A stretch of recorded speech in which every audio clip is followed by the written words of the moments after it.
Hi, everyone. Today's Tuesday, March 17th, 2026. Welcome. I'm Jeffrey Morgan, and this is a talk I host twice a week to discuss my experiences on the path of soul transcendence. This offering is brought to you by the Movement of Spiritual Inner Awareness with the encouragement and support of my friend John Morton, who holds the mystical traveler consciousness, which is the spiritual consciousness which does the work that we're doing here today. If you're new to the call, the format is simple.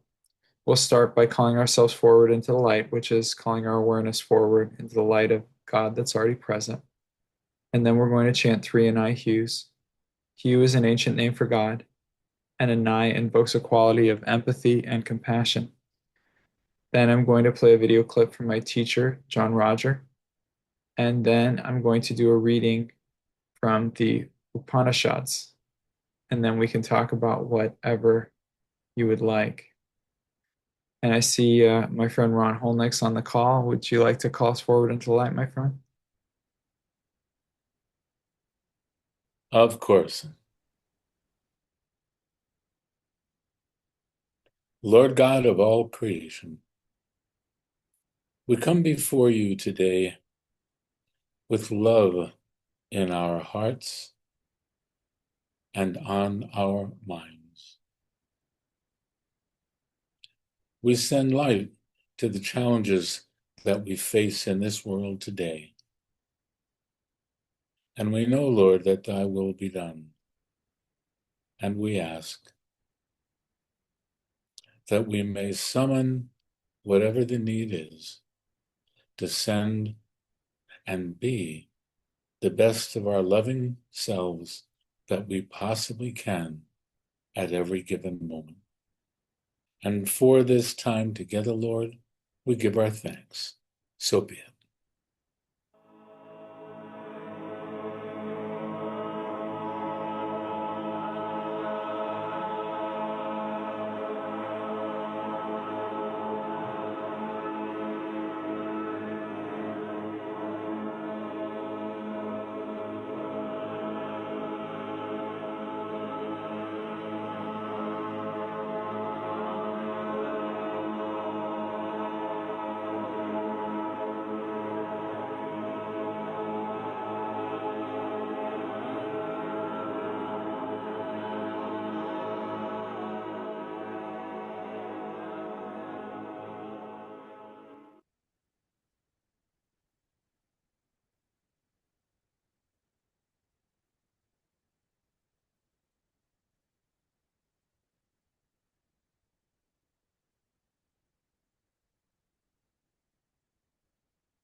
Now, the Church of the Movement of Spiritual Inner Awareness teaches soul transcendence.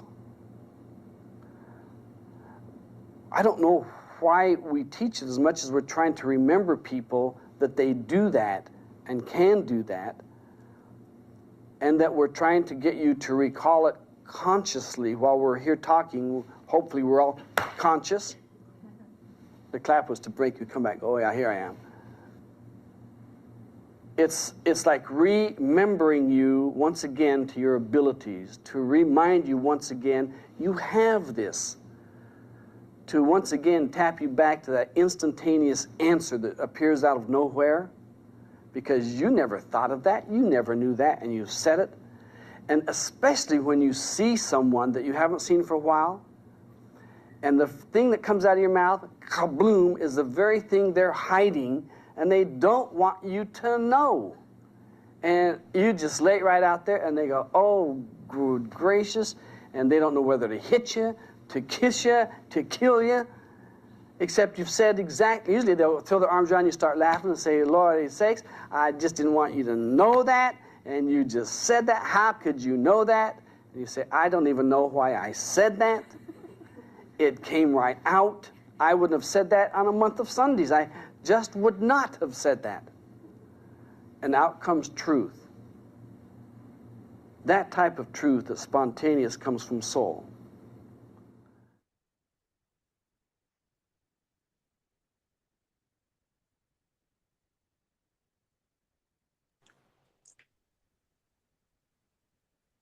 Beautiful. going to share this reading within the context of foundational teaching that John Roger brought forward for MSIA. Out of God comes all things. God loves all of its creation, and not one soul will be lost. So this is You Are That from the Chandogya Upanishad. This is the teaching of Udalaka to Shvetaketu, his son. As by knowing one lump of clay, dear one, we come to know all things made out of clay, that they differ only in name and form, while the stuff of which all are made of is clay.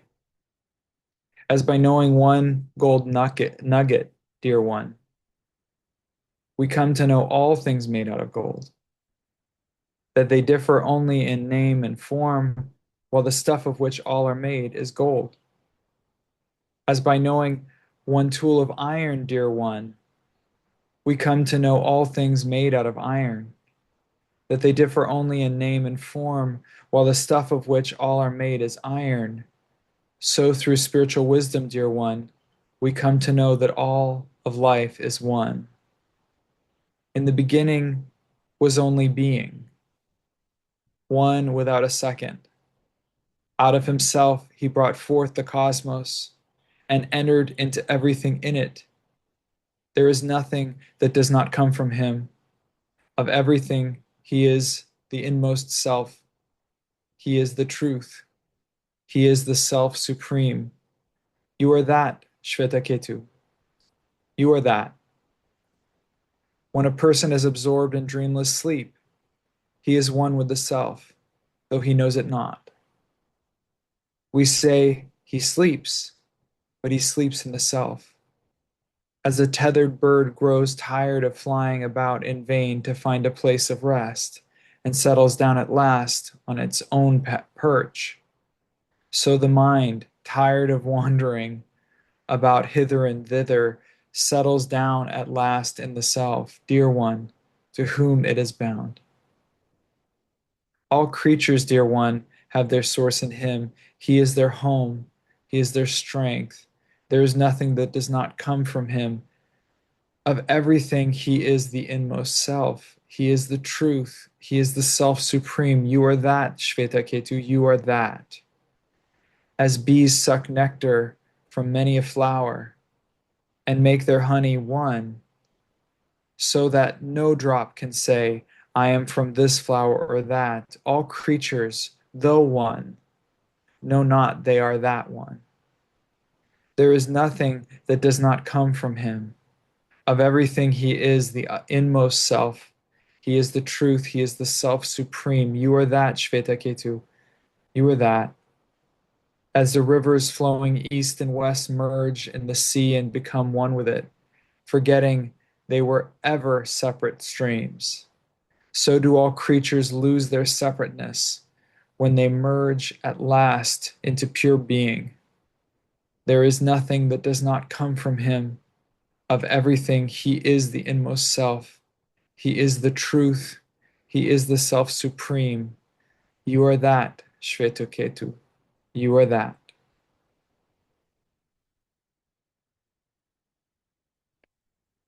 Okay, Rebecca. Can you talk about grief? If I am a soul in a human body, and my human body, Thursday experienced the removal physically of somebody that I cared for greatly. My human body is reacting as if I were punched, as she was hit by a train, and as if I were hit by a train. And the sadness is so overwhelming. How how what's the gift in this? What's the purpose in this? How do I handle this?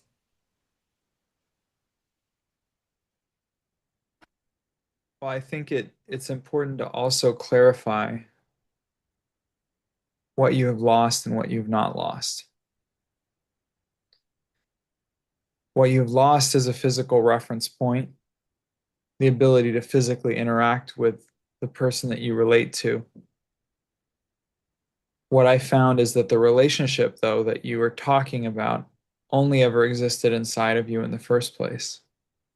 So you haven't lost the relationship to the person within you, nor have you lost the love that you felt for the person before this happened.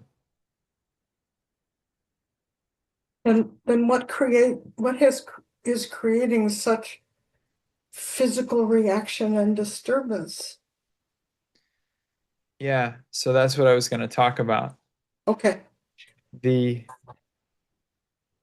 When we form relationships, we start to build our own identity in relation to other people.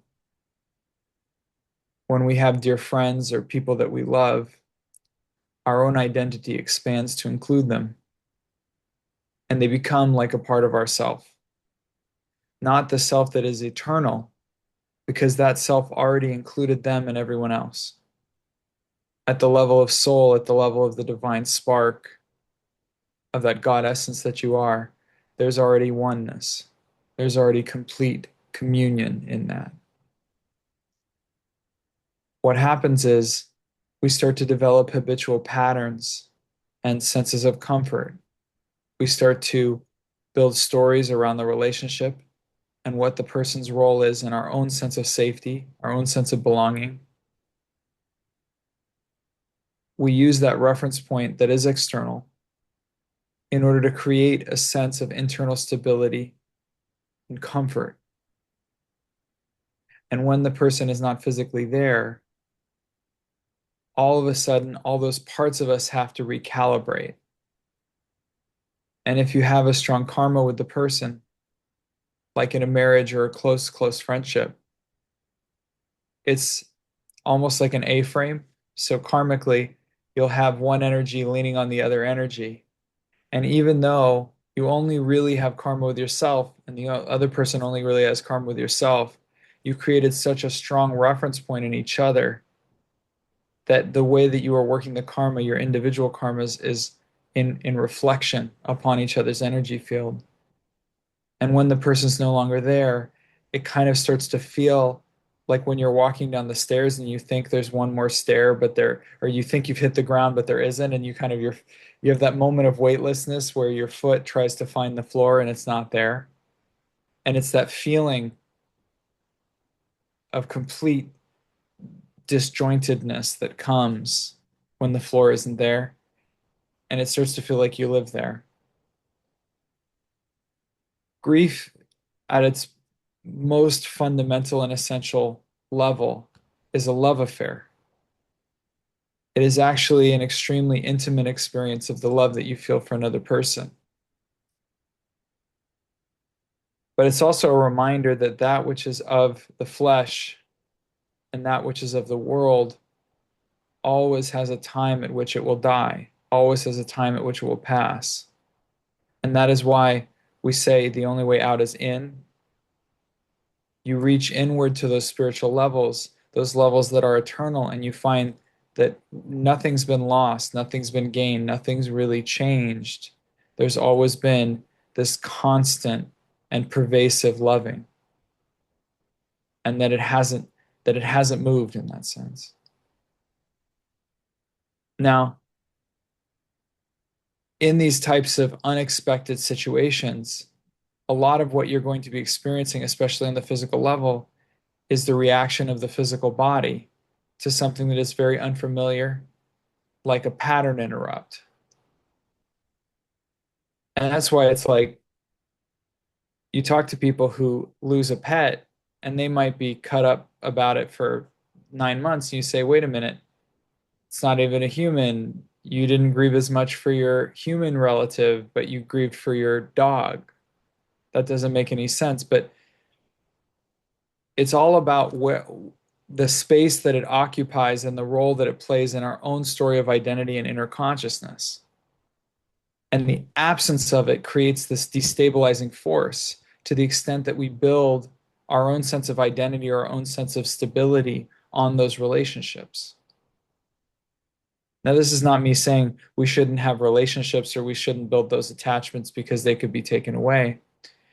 I think the ideal form of it is to understand that relationships and those experiences that we have with other people at a foundational level, karmic and built upon the curriculum that we agreed to learn in this lifetime.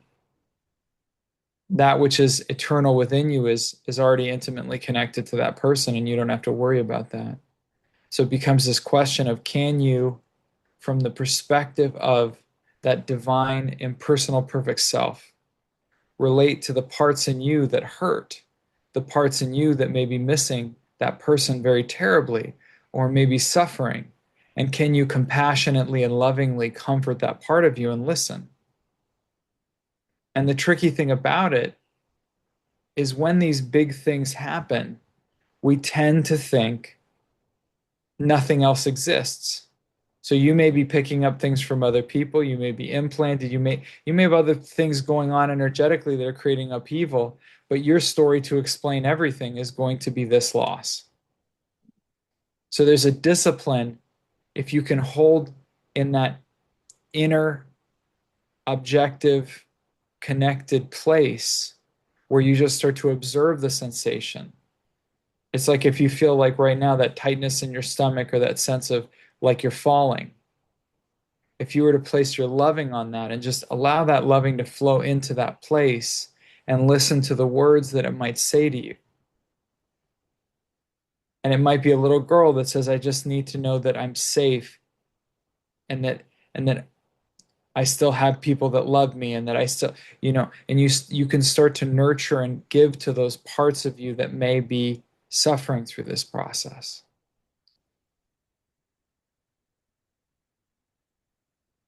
The gift of grief is it is always a transformative experience if we allow it to take place. It allows us to know intimately that place of infinity that we have. To be in the presence of somebody who's passing into spirit is a rare privilege. And to be around and holding the light for someone and having them in our consciousness as they pass into spirit is also a rare gift. All of these experiences bring us close to the reality that the physical level is built on finality. When we say the negative power, we call it the kal power. Kal, as a word in Sanskrit, means time and it means death.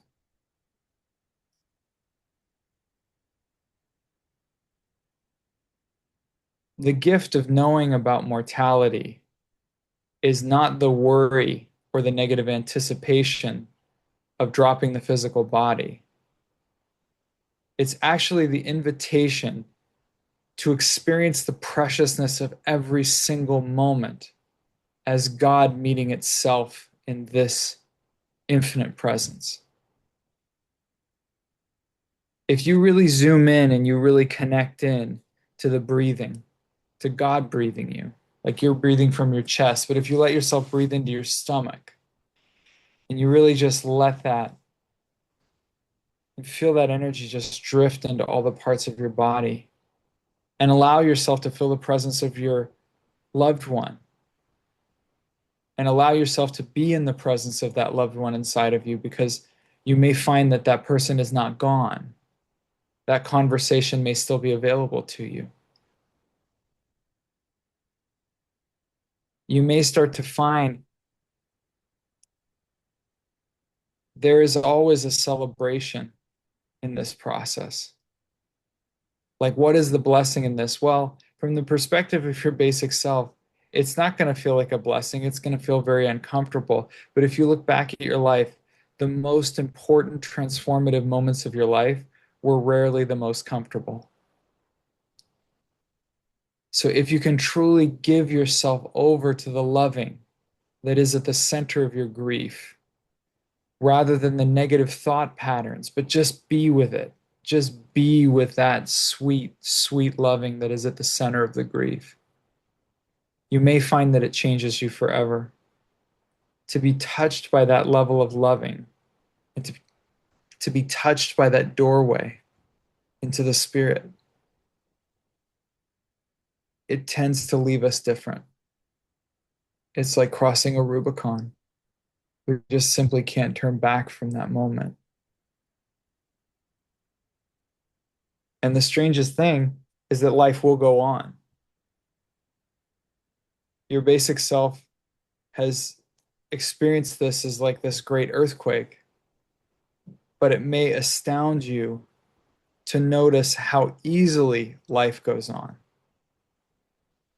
if you allow it to. So you also have to ask yourself the question, is there a part of me that is afraid of letting this go and seeing the perfection in it, or afraid to lose something? Like, if I see this as a blessing, or if I love this and accept this, is that me forgetting the person?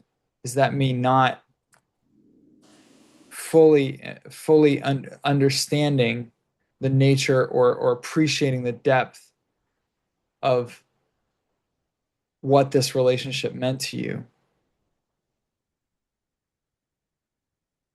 But it is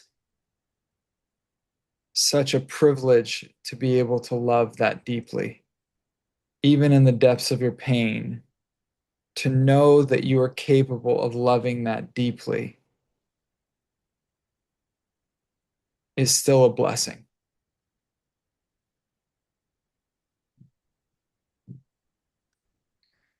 And your energy field shifted. So did that help a little bit? I'm together with her in our loving. Exactly. That's her name. Thank you. How's your stomach feeling now? The heaviness is around my heart Okay. But in you this lost the this area. heaviness around your heart. So what's the heaviness? Like, if you had to put words on the heaviness, what would that be? It's a constriction, a stopping. Um, uh, it's difficult to breathe past it. Difficult for me to breathe past it. I Let's look into it. purposely did the workshop on Saturday to breathe HU, to be with, to try to move the energy through me. Yeah.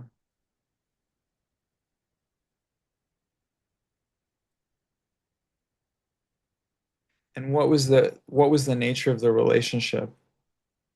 Well, she we spent a brief time in this life together. Only knew her the last 9 years, and she was the wife of a cousin of mine. Every time I was with her, there was such a sweet connection. She sang and she played guitar and she served her community. And on Sunday, when they held a service for her and streamed it, there were 500 people there because of her sweetness. And I felt privileged with that sweetness. And part of me is angry, and my Yeah, mind wants to well, figure it out. And there's an emotional burden on your heart chakra there. So I'm wondering if it's possible you took that off of somebody else. So did you say that the husband survived her? yeah, And what's your relationship like with him? Yeah, it just moved. he's I think I'm right about he's that one. yeah, I'm the oldest of my grandmother's grandchildren, and he's the youngest, and he's our Louis. He's our baby brother, if you will. And he's been ill, had a Yeah. heart attack, and So let's just ask for the light to clear and release any emotional burden from, you said, Louis? yeah, Okay. And I give Louis' heaviness of the heart to the Christ, and I go free.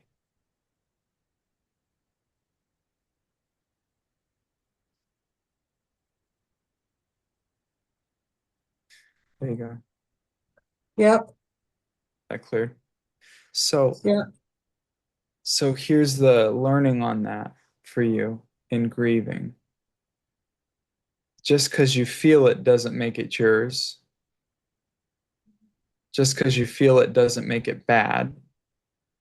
Just because you feel it doesn't mean it's off track. And you may find that when you're just present with the loving of it, you're overwhelmed with the loving, and maybe you're crying, but you're not crying because you're feeling negative about it. You're crying because you know that you're in the presence of something sacred. Hmm. And you have that pattern with certain people in your life where you're just going to take on stuff from their energy. So it would probably serve you to just be conscious of that. I think grieving is such a sacred process, and we really owe it to ourselves to have our own experience of the grief. So when I work with people who are in grieving, I also tell them, don't take advice on it. Just be with it. What's your process? What's your unique experience of that? Because I think it's very sacred. But what I have found is when people could clear those influences, they may actually find that they have this incredible peace. And it's almost like they get to be in the presence of this beautiful soul as it's left the planet. And they get to be present with it and feel that sacred peace and joy and loving within the process. It doesn't feel like the heaviness or the other thing, but we have to be conscious of how we are influenced or how we're affected by the energies around us. And when we're in a state of grief, we can be very susceptible to picking those things up because we love people and we care and we want to help, which is beautiful. Thank you for the sound. Huh? I have the sound. I have harmonies. Yeah. Energy looks a lot more peaceful now. How's your body doing?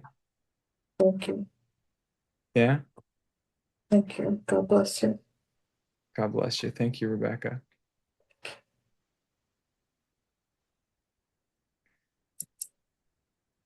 Oh, wow. We have a line.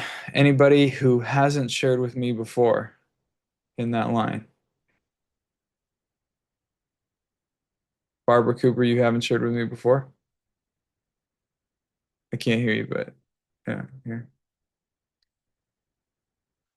I just asked you to unmute. I don't know if you're. I was going to the usual spot and I had to go to your note. Anyway, hi, yeah, I've been, um, So you it's, haven't shared with me before? I have not, Fabulous. Okay, perfect. um, I've been dealing rather intensely with my relationship with Basic and, the pattern during my life up till this last couple months has been that, they, it was like if I was going to experience success in the world, then I was going to die. And I could push towards something, and then terrible things would start happening. Mhm. And recently it changed to uh, instead of having this kind of againstness going, because we were always going opposite directions, more like this. And Mhm. um, it changed to where I changed my affirmation from I am safe and good to we are safe and good. And a whole different loving thing came in. But as I'm moving into a new career that I've looked at before, but I couldn't carry it um, to any kind of sealing the deal. Um, Mhm. this past week, I have been dealing with a flu, which turned into bronchitis, and I had to take medicine, which I did not react well with, and my heart rate is just way, way out there. And it seems like, somehow I'm being tested on this whole thing. And I wonder if you can suggest some ways to help bring it into more of a harmonious relationship. Yeah, I'm gonna try to synthesize your question into something people can, so Okay. folks can easily follow. It sounds like you're asking how you can restore an experience of harmony with your basic self, your body consciousness, in the midst of life changes that seem to be kicking up things for you, or seems to be. Yeah. Well, this all seems to originate when I was a baby and my mother threatened my life if I displeased her, and it was an ongoing threat. So I did not have a good relationship with my mother. No, no, you had exactly the relationship with your mother that you needed to do what you needed to do karmically. So Yes. I'd say it was a great relationship with your mother. Okay. You didn't like I, it. That's different than yeah, whether it was right or wrong. I got a lot of good things out of it, but yeah, Absolutely. Yeah. Look at you. You're right there. Obviously, it worked really well for you. and I'm still here and I still seem to Yeah. make it from one day to the next. Yeah. One thing that you may want to check out, um, there's some really interesting energy forms in your living space. Oh I yeah. don't, I don't know that. Have you done a house blessing? I'm assuming you have recently, or no? Um, I've been doing light columns, but I haven't really done a house blessing. I have a roommate Yeah. who's much older and has is psychic kinds of things.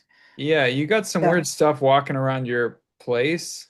Um, ah, I would suggest doing a house blessing because basically, uh, the way that so some of your intuitions are very in your face, like visions and things like that that you would see, but a lot of it is more of a sense, and it would be like a feeling of unease in a place that has something that's off or something. So mhm, what I get is, and you know, when people have these kinds of sensitivities, it's very difficult for your basic self to go into cooperation, or your body or your subconscious to go into cooperation when you have stuff walking around your apartment, because basically, because of the intensity of the environment when you were a kid, that, you know, it's very Freudian of you to like trace all problems to your. It always yeah, happened when you were a childhood, and it always happened at the time that you didn't remember. Anyway, but nonetheless, I think that what I do see though is a kind of a subconscious sensitivity and vigilance, hypervigilance that got put in place in the presence of psychic violence from your mother. mhm, So there's a certain type of hypervigilance or hypersensitivity that you have.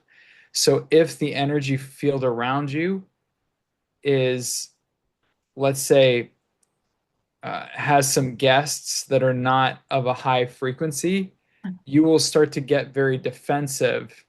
Not defensive in an emotional, like verbal mm, way, but defensive yes, in like your psychic centers will protection. start hardening, and Mhm, then your circulation will change. Maybe even your extremities start to get cold. There's like different things happen as a direct result of. So it's almost like, I wouldn't want to call it fight or flight, but there's some dimension of like almost like a fight or flight response. So I was once told by somebody who was teaching elementary school, I think she told me that when when a kid doesn't comes from a very intense environment at home and hasn't had breakfast, it's just impossible to teach them anything, yeah, because their basic self, their body is saying, well, no, no, no, no, no, you have to handle this basic thing, or else, you know, we can't take any further steps forward. So it's like some of these wonderful teachers in the world will bring snacks and food to the classroom because they know if the kid hasn't eaten anything, he's not going to learn a thing, or she's not going to learn a thing. You get what I mean? mhm, So my suggestion to you would be in the context of, I think there's some commonsensical elements, like it's less about what happened when you were a kid and more about the defense mechanisms and the stuff you got going Hmm. with your environment, and more about figuring out a way to keep the energy clear in the spaces that you find yourself because you have that going. Now, you could try to rewire the defense and the hypervigilance, but it's kind of served you up until now to a certain extent because it's kept you out of certain troublesome situations. Maybe it's gotten you into some, but it's certainly kept you out of some situations. So you would have to negotiate with the basic self-consciousness, the body consciousness, to come to a, hey, this is a better way to get the result that you want. You get what I'm saying? Yes. So understanding, I think going back to the history of your mom and the whole thing, first off, ask for the light to bless her and thank Yeah. God for her and all of that on your way. But when you go back in there, you might ask the basic self or that consciousness to go, hey, could you please show me the why behind this mechanism? Because Mm. it obviously made a whole lot of sense way back then. But right now it's got me in a state of hypervigilance because my roommate's into psychic things. Mm. And you don't necessarily want to live in that. It starts to have an effect on the body. It does. And some of the symptoms you might have physically, it's like a continuous under the surface subtle stress that just continues to burn over and over and over. And that stuff it just starts to have, I mean, it's one of the killers in our society if you think about it, like physically speaking. Stress and being sedentary are probably, I mean, right? So Yeah.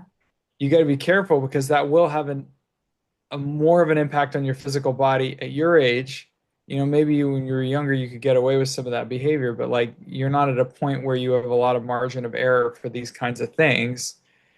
So you want to be conscious of how you create peace and harmony inside of you and how you create peace and harmony in your environment as a support to maintaining that, as a longevity principle, as a way of supporting your health.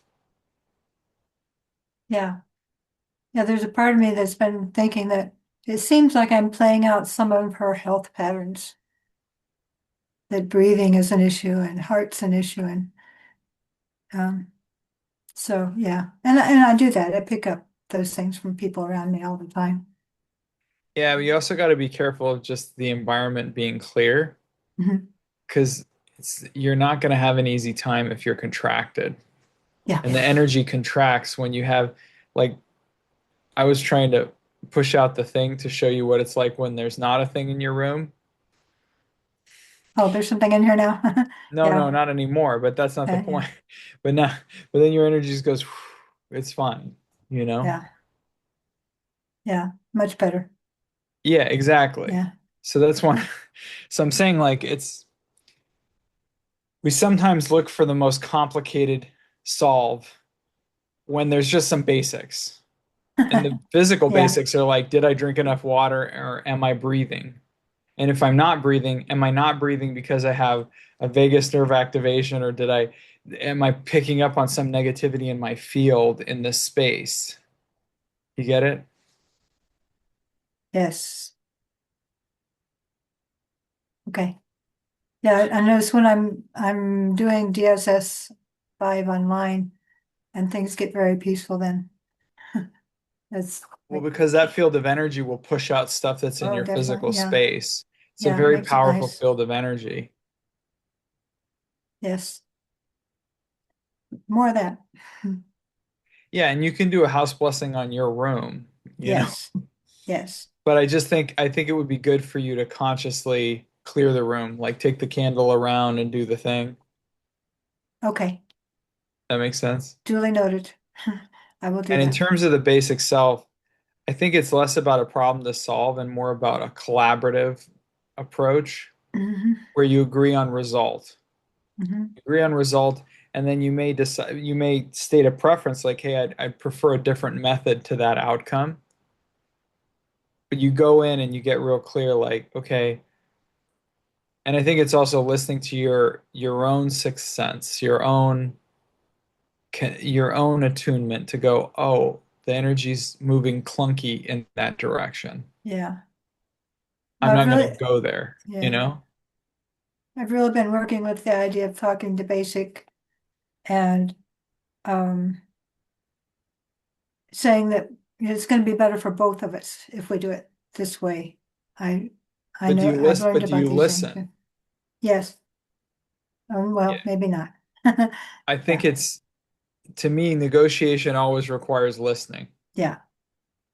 I mean, I do see where she's got carried those patterns. But it's also And, like getting to the logic and understanding there's nothing arbitrary in your consciousness. So okay. having that honoring of going, this is not just some immature child inside of me. There is a why behind every single thing that I don't like about my body and about everything else. There's a why in there. Okay. Yeah.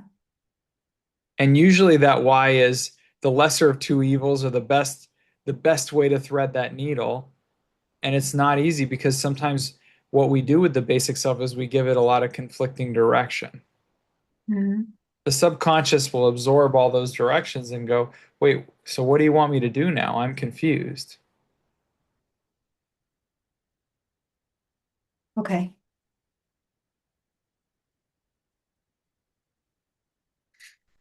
Thank you. Beautiful. Thank you for sharing. All right.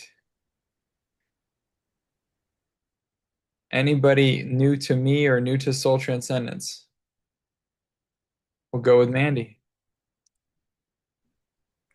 Hello, thank you. I have been at USM and spoken to you once, but Right on. haven't visited this. Um, and hi, Ron, love you, miss you. Um, okay, so this has been something that my consciousness has been working with for several years, where it's in my discernment process of who to work with, who not to work with. It In what context? it deals with like, so I'm noticing that I have certain judgments that will come up that around, like if I'm going to go, there was this one instance where I was asked to assist a retreat, and Hmm. at first it felt like a sparkly idea and something that I wanted to do, and Hmm. then it felt like by mid trip I was very much um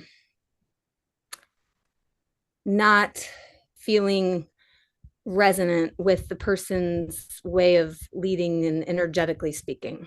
Okay.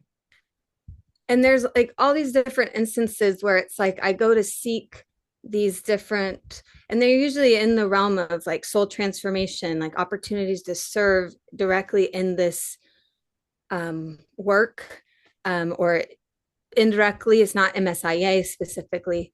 Hmm. Um,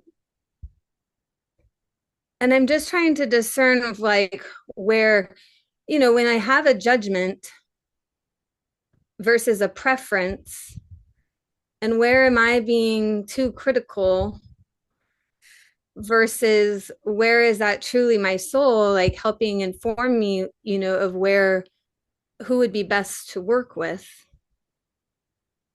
Or is it more, it feels like part of the soul lesson is to live in the gray and not like always hold people to some standard that I'm You holding them up you to. you've given this a lot of thought, haven't you? Oh, a lot, like tons. Yeah. Okay. And I would love for it to not be something that I keep doing crazy loops on a million times and wasting my energy on it. Yeah. And the tricky thing is because we have egos, our egos tend to think we're on track if we like the result Mm, versus we're on track if we're learning something. mm. And it's a tough one. I know. I know. And that whole business of inner guidance and following the spirit, it can be real tough because you'll have that conversation and the spirit will hit and you'll say that thing and then the person will get offended and get mad and then you'll be like, wait a minute, I was following my intuition. That person got mad. And you go inside and after it goes, yeah, you were supposed to make the person mad. Now they cleared the thing. You did Mm. great. And you go, wait a minute. I thought when you're spiritual, people like you and like you get the result that you want and you go to retreats that are nice and things work out. That's what's supposed to happen. But actually, when we surrender to that flow of completion and the beauty of that, when we understand that the messiness is the point down here, and we start to accept that and love that, and it just becomes, okay, how do I love that thing? How do I love what's present?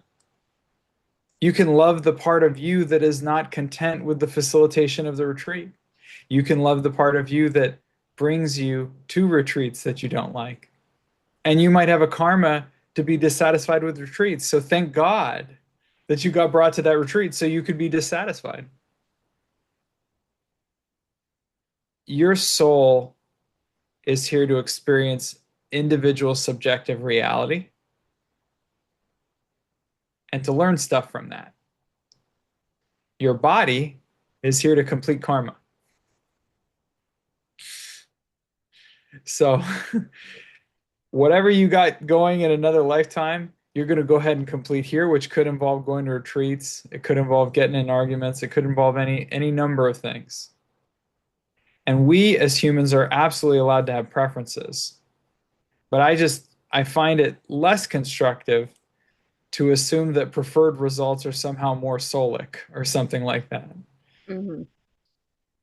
To me, the expression of the soul is an inner reality that is present right now. And grace is an experience of soul awareness, regardless of what is going on in the physical world. Now, what's your opportunity is maybe you go to that event and you go, well, I'm going to let my body argue with the facilitator because it's fun and I have karma with that.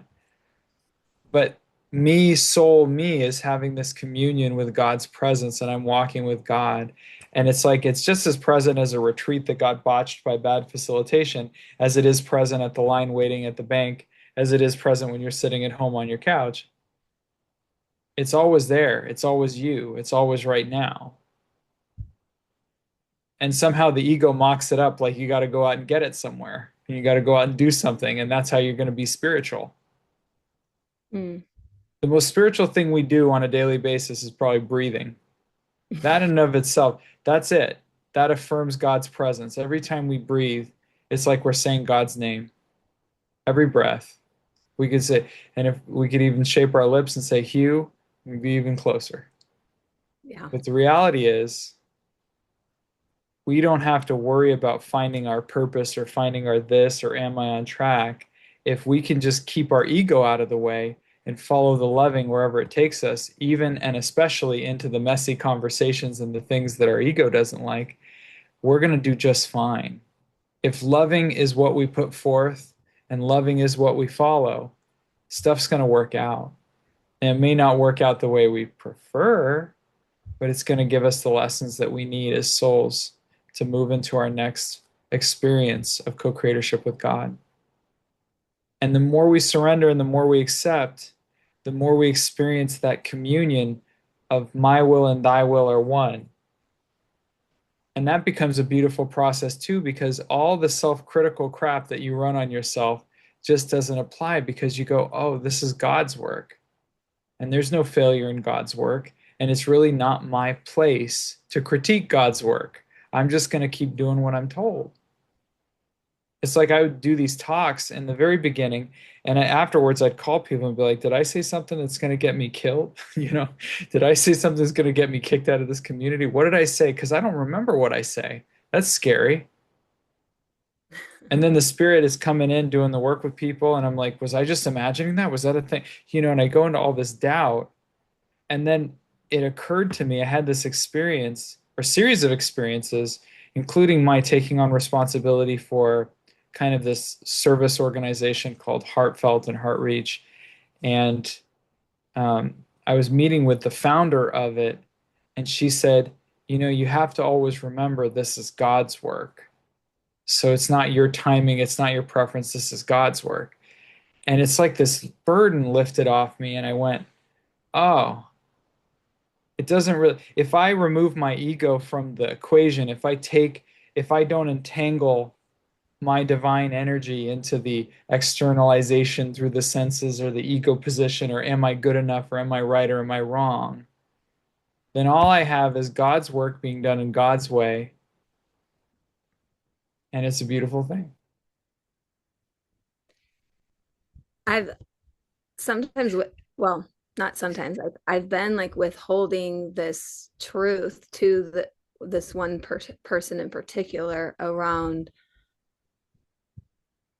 it deals with money, and where my interpretation and perception is that it feels like the kind of the sales system of this organization, it feels like they say certain things that then subtly manipulate people to their yes out of a disempowered place instead of a more empowered place. And so it's been like this thing that I felt like I'm supposed to say something, but then I just feel my fear is that the person's just going to come back at me with, well, it's all of my limiting beliefs, and that it's, and just turn it on me and not see any of the manipulation that I feel is there. And so then it's been years and I haven't said anything. I mean, a few years. And I don't know if I have any comments on that, or like a karmic thing with this person, or my own money block. Well, yeah, I mean, well, yes and yes, but in terms of not expressing, when you go inside, do you get a green light that it's there to, it's almost like, where are you sourcing from in the communication? Because if you're sourcing from outrage, or if you're sourcing from hurt feelings, you're sourcing from victim consciousness, versus if you're sourcing from truth, you don't have to be against anybody to be for your truth. So for me, like my truth, and yet I'm worried that it's somehow my limiting perception that it feels like a truth, feels like a standing up for people who are being taken advantage of. But then is that just my own victim consciousness getting in the way? And that's what people have to walk through?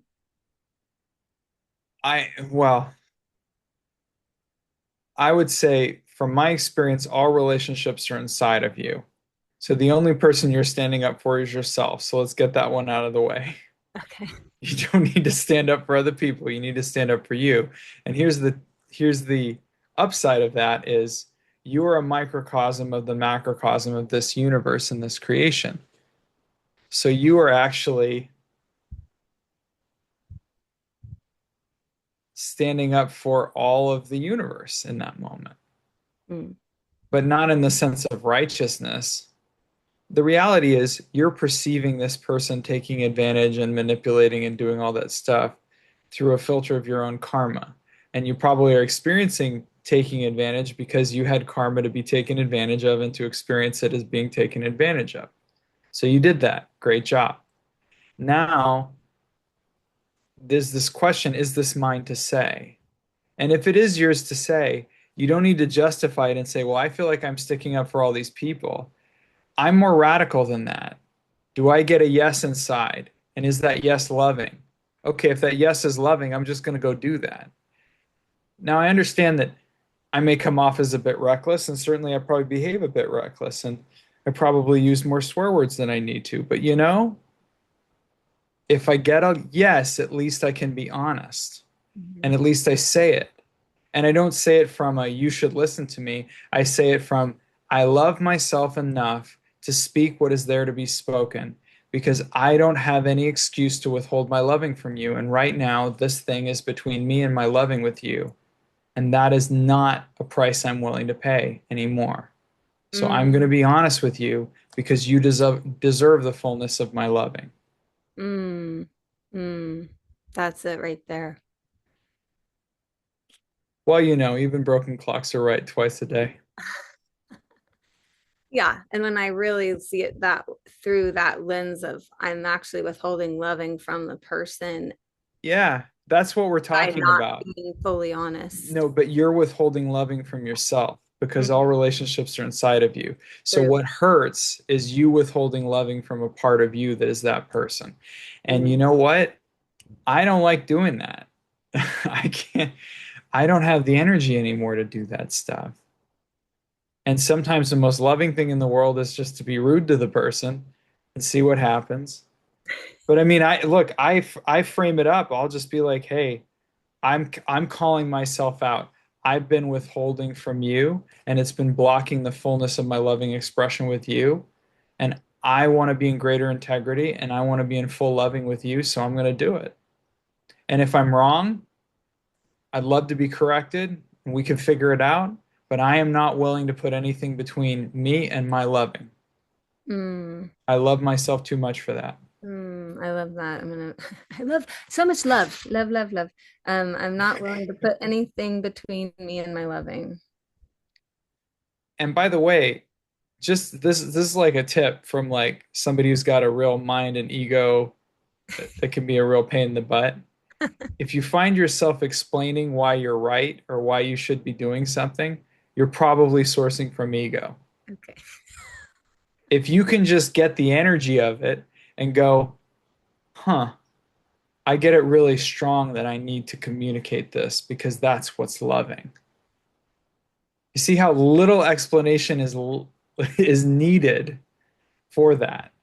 When Yeah. I start saying, wow, I just feel like I need to stand up for all these people who are being taken advantage by this person. That's me doing an ego trip. I don't know anything about any other person's experience. I don't know if I need to stand up for anybody. I don't even know what standing up for people even really looks like, but I do know what expressing honestly looks like, and I love myself enough to do that. Beautiful. Yeah. Thank you. It's More more very, commonsensical than anything else, but yeah, but it doesn't, I mean, I need to remember about a million times a day that, yeah, the only relationship I'm having is with myself. yeah, And that's really the been the key loving for is me. with myself. Yeah. Yeah. And it's insanely empowering because it means that there is no such thing as a problem outside of you and no such thing as a situation that you can't work with to the point of freedom. Whether it's a war or an argument or anything else, I mean, there are things we'll have to do to protect the physical body if you're in a war zone. Some people are having that experience right now, and we should all send light to them for sure. So there's some physical realities called you can't if you're standing in the middle of a busy freeway, you're probably going to get hit by a car, so you can't clear your way out of that or forgive your way out of that one. So there's take care of the body and the affairs of the flesh, but when it comes to freedom of your own inner process and the flow of loving that can freely flow like a river through you, that is completely within your jurisdiction. There is nothing that is beyond your capacity to heal to the point of forgiving and forgetting. And I mean forgetting. I mean like you can't even you struggle to remember that the thing even happened because you feel so free and it's like you met the person for the first time, so why would you be mad at them? You don't even remember why you're mad at them. Mm. Yeah, I've been really trying, and I'm saying trying because it's a work in progress, but every time I am more consciously cultivating peace and harmony, um, it feels like, yeah, it feels like one of the most powerful things I can possibly do, to send light to. these other parts of the world and within our own. I mean, Yeah. we don't have to go far to find violence being expressed. Well, the only violence you've ever experienced is inside of you. And that's a humbling thing. It's like the only suffering you've ever seen is inside of you. And it is extremely healing and extremely powerful to really ask for someone to be blessed, like this person. If you just go inside and I just ask for this person to be blessed, let them be healed to the utmost and filled with loving to the point of overflow. Let every cell of their body experience this vibration of peace and joy and loving. It's like if you can take that person that you even have a grudge with, I've never been that particularly into the Bible except to complain about it and criticize it. In that case, I've been very into it. But there's James the Just was like the brother of Jesus. You can imagine being like the brother of somebody who was publicly murdered in a violent, violent way. Mm. And I was reading about him, and they say that he was called camel knees. Like, camels have like really rough knees. Mm. And the reason is because he was always on his knees in the temple praying for the people that murdered his brother. Wow. Yeah, it's kind of a shot to the ego, that one. So that person, it's like, what if when we're cut off on the freeway, the first thing we do is, dear Lord, please bless that person, surround their car with light, let them be protected, that wherever they go be blessed, that whoever they contact be blessed. Let peace begin with them and with me. Let peace radiate into the entire planet. It's just a different world that would start to exist if we all just responded that way, don't you think? Oh, yeah. I bought myself a very ironic t-shirt when I graduated from USM that said, and I was like, because I was coming out of practicum and I'm on my like cloud nine, and then somebody cuts me off on the road and I immediately went into anger and I was like, well, that lasted all but 2 minutes. Um, so I bought myself a shirt that says, I am practicing compassion and loving kindness. So, and then it says dot, dot, dot. So please don't piss me off. Well, and I think there's a trap and there's a trick that we can get into when we go to these schools and these environments. And obviously, I'm now very intimately connected to USM. And in any of those environments, we learn these amazing techniques, and we can fall into this trap of thinking that we're perfecting ourselves or that somehow we're going to do this right, and then we'll be some saintly being that doesn't get angry anymore. Actually, I think the mastership is getting to a point where we treat external and internal upset things that come up, whatever, with the same level of care, loving, and equanimity. So just as you want to get to a point where somebody cuts you off on the freeway and you don't flip them off, although flipping people off can be fun. Or It's dangerous because of road rage. yes, for Yeah. sure. I agree. It's dangerous, but fun.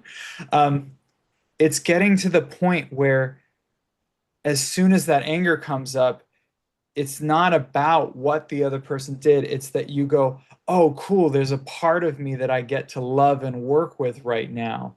Tell me more, beloved. Tell me what flipping off people feels like, and tell me why you want to yell, and what did them cutting you off mean to you? And what you see, it's like this immediate response of loving and nurturing that extends beyond whoever it is we happen to be talking to externally, and it extends to every part of us that may come up. It's like that poem, The Guest House, by Rumi. Yeah, one of my faves. Mm-hmm. Yeah, but it's that we greet every experience like a beloved and welcome guest. And every part of us that comes up, we contain multitudes, as Walt Whitman would say. Oh yeah. Well, really quick, what do you think about the fact that I've trained deeply in acting, and there's a part of me that really enjoys playing all the notes on the emotional spectrum. And so, but I have experienced at times because I'll allow myself to just fully let my anger be expressed. I've even like pulled the muscle in my neck before, but um I don't know, there's a part of me that feels like going to the full extent of an emotion and allowing it to fully be felt and expressed can be very therapeutic. And then when it's fully felt, it feels like it organically shifts. And so it feels like there's something to that versus like Yeah, so there's trying an to out. bypass it and go into Zen. Yeah, no, but it's not a. So I don't think it's about avoiding the upset or avoiding the emotion. I agree. That's spiritual bypass. If I don't know what that term means, but there, when energy's there in the consciousness, it's there in the consciousness. I'm saying greet it with love and let it express itself. And that Okay. could be through your body, that could be whatever.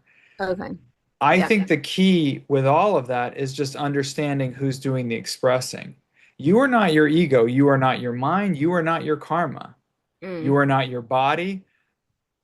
In fact, Sri Nisargadatta Maharaj wrote this amazing book called I Am That. And in it, he said, we really can't describe who we truly are using words. All we can do is point out what we're not.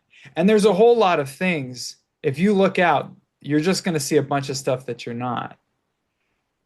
Now, how you get into the awareness of who you are, you pull the attention back into the center and you start to hold in that loving consciousness and you start to see through the eyes of loving and what we might call the Christ within and that consciousness that is transcendent of the ebbs and flows of the karma. And then you can watch your body do the thing. You can watch the emotions do the thing and you go, wow, what beautiful karma I have.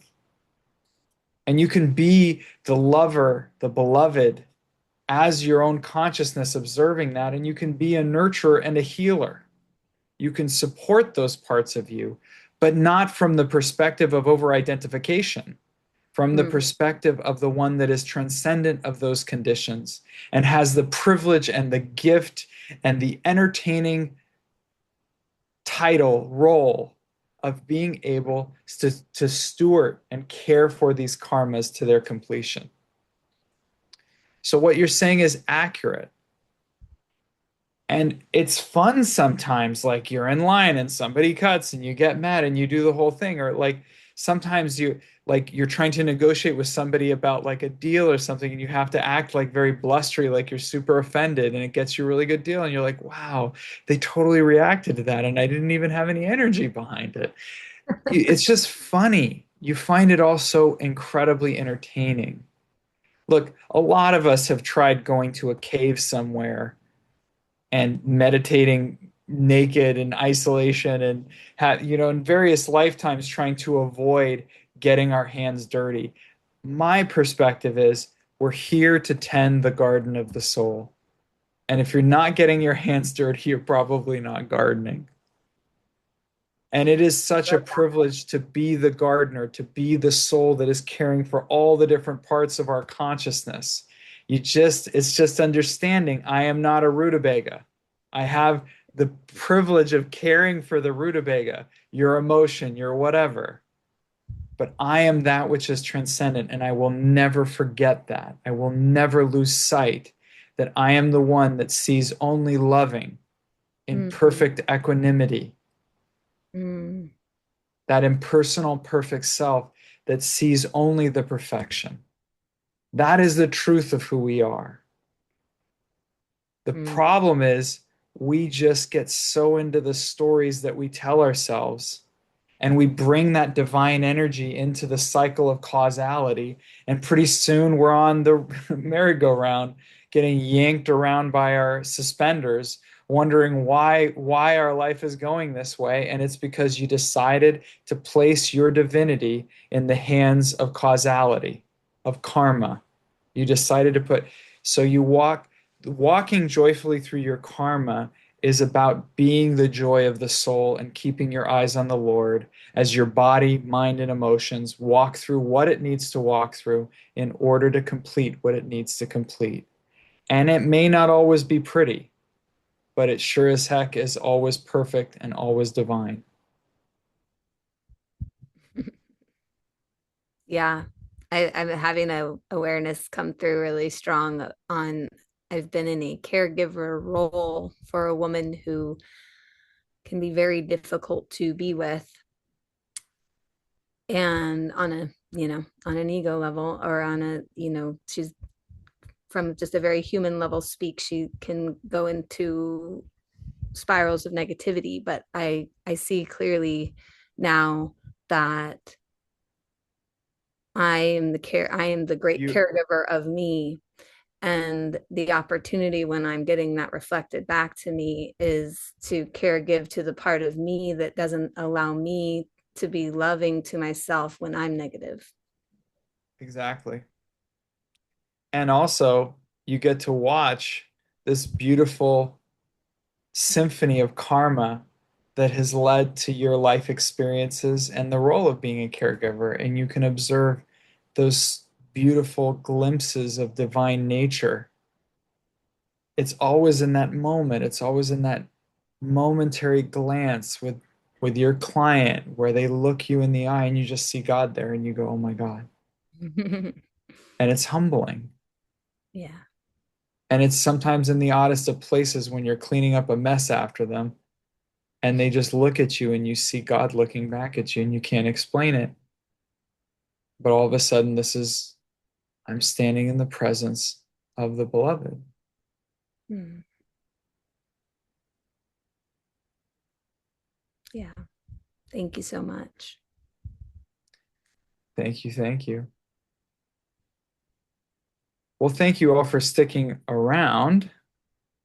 Um, I want to tell you all that we have an event coming up, and maybe if Rachel Hardway is on the call, she can post a link to it. But we are looking for new people who can come to an event we have on this Saturday with the initiative that we're working on called whoami.love. So that's a website, whoami.love. And we'll be doing an event in Los Angeles at Prana West. And it's going to be a sound bath and meditation experience with somatic movement. And we would love if you could refer people. And if you want to just sort of connect them to somebody who can talk to them, you can actually email connect@whoami.love. And that's another way to get them plugged in. And if I had thought ahead a little better, I would have had a calendar link or something that I could have sent to you. But um, yeah, let me see if I can find it before I go.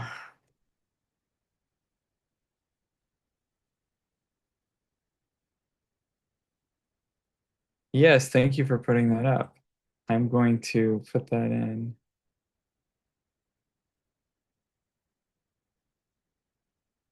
Oh, well, in any case, oh, that's a great way to do it too. There you go. The events page for whomI.love, you'll see it on, you'll be able to access it through Particle or otherwise. So thank you so much. God bless you. I love you. Peace be still. The blessings already are. And please refer new people who know nothing about Soul Transcendence or any of this to our event. It's going to be super, super fun. Limited spaces, but we'd love to have you.